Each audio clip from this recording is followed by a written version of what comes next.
Donc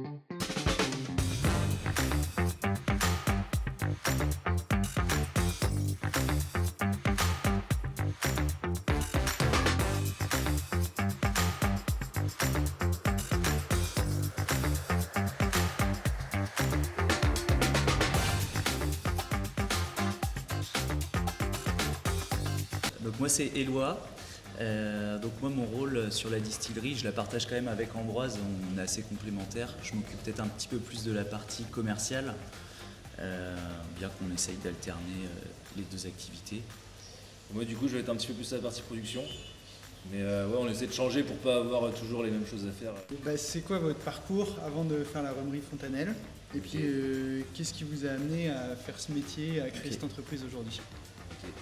Moi j'avais fait des études de commerce et du coup j'avais fait une alternance à la fin en commercial en grande distribution. Donc il y avait un peu de sens dans la boisson justement. Et en fait on a créé la distillerie pendant le confinement, du fait que notre père soit importateur de mélasse de canne à sucre, donc la matière première pour faire le rhum. Donc c'est pour ça, via la facilité d'avoir la matière première, qu'on s'est lancé dans la distillation. C'est ça, donc 2021, ça fera 5 ans aujourd'hui. Et donc moi je suis arrivé un peu plus tard à la Rhummerie, ça fait 2 ans que je suis à plein temps sur l'activité. Moi j'ai fait une formation commerciale et j'avais une activité différente pendant 5 ans dans le conseil en ingénierie, donc rien à voir du tout avec la Rhummerie, mais s'il fallait qu'on puisse développer l'activité à une personne c'est compliqué, donc c'est pour ça que je l'ai rejoint il y a 2 ans. Ça s'est déroulé depuis le confinement jusqu'à aujourd'hui, donc l'achat de machines, le développement, le changement de locaux. Ouais, on a démarré vraiment tout petit, hein. C'était C'est dans le garage du coup chez nos parents, qui habitaient à Saint-Fiacre.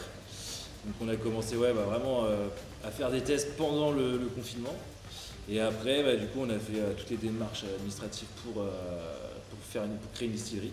Donc on a commencé dans un garage du coup chez mes parents, ensuite pendant 2 ans, ensuite avec un petit alambic, ensuite on a déménagé toujours à Saint-Fiacre dans une ancienne cave de viticulteur.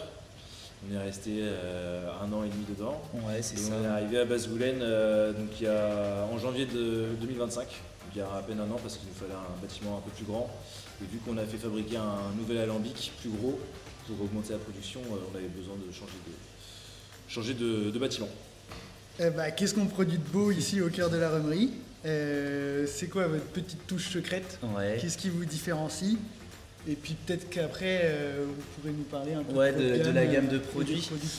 Comme son nom l'indique, Rhummerie Fontanelle, nous on fait exclusivement des produits à base de rhum. Donc on est vraiment choisi ce segment-là parce qu'on va être la seule distillerie spécialisée sur la production de rhum. Donc nous on est vraiment producteur dans l'ouest de la France. Donc on va produire essentiellement une gamme de planteurs et de rhum plus de dégustation avec notamment des rhums ambrés. Et nous, ce qui va nous différencier des autres rhummeries, c'est que nous, on est vraiment une distillerie, donc on fait tous les process de fabrication, quoi.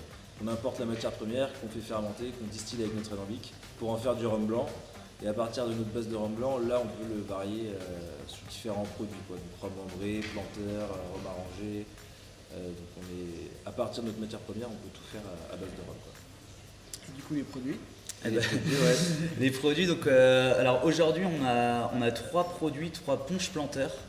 Donc punch ça va être notre rhum blanc avec un assemblage de jus. Donc on en a 3. On a l'authentique qui est le planteur classique, goyave, orange, ananas. Le planteur exotique avec une dominance de jus d'ananas. Et enfin plantureuse à la fraise. Donc il devrait en avoir un 4e qui devrait voir le passion, jour. Ce sera la passionnante qui devrait sortir cet été.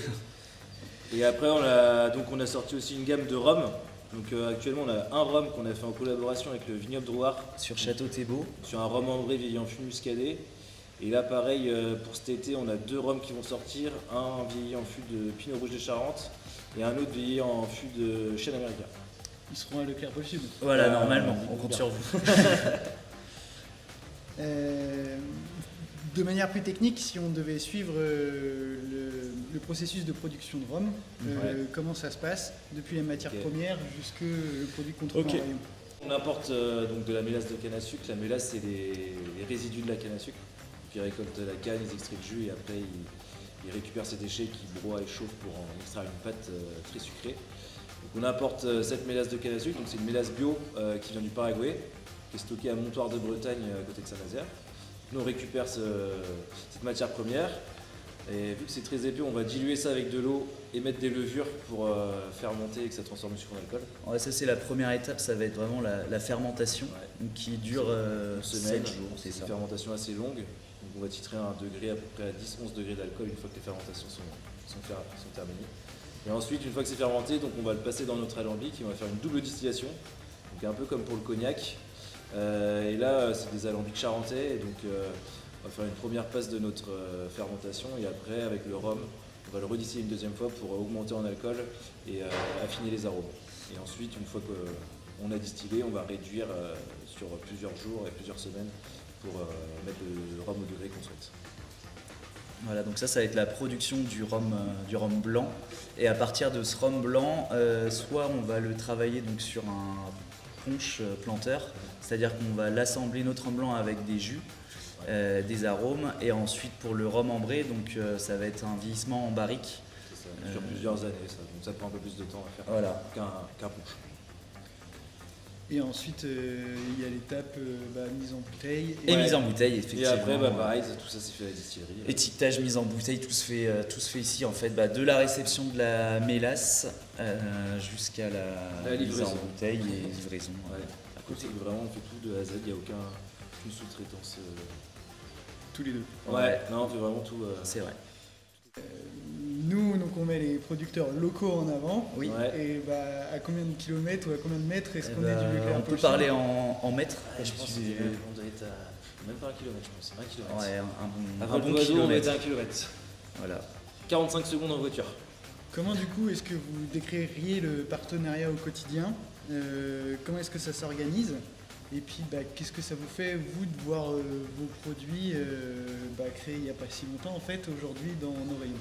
Ouais, c'est allé assez vite parce que le Leclerc de Basse-Goulaine a été les premiers à nous référencer, à travailler nos produits, donc ce qui fait qu'on a quand même une attache particulière. C'était la première fois qu'on a pu voir nos produits en grande distribution sur chez vous, Leclerc de Basse-Goulaine.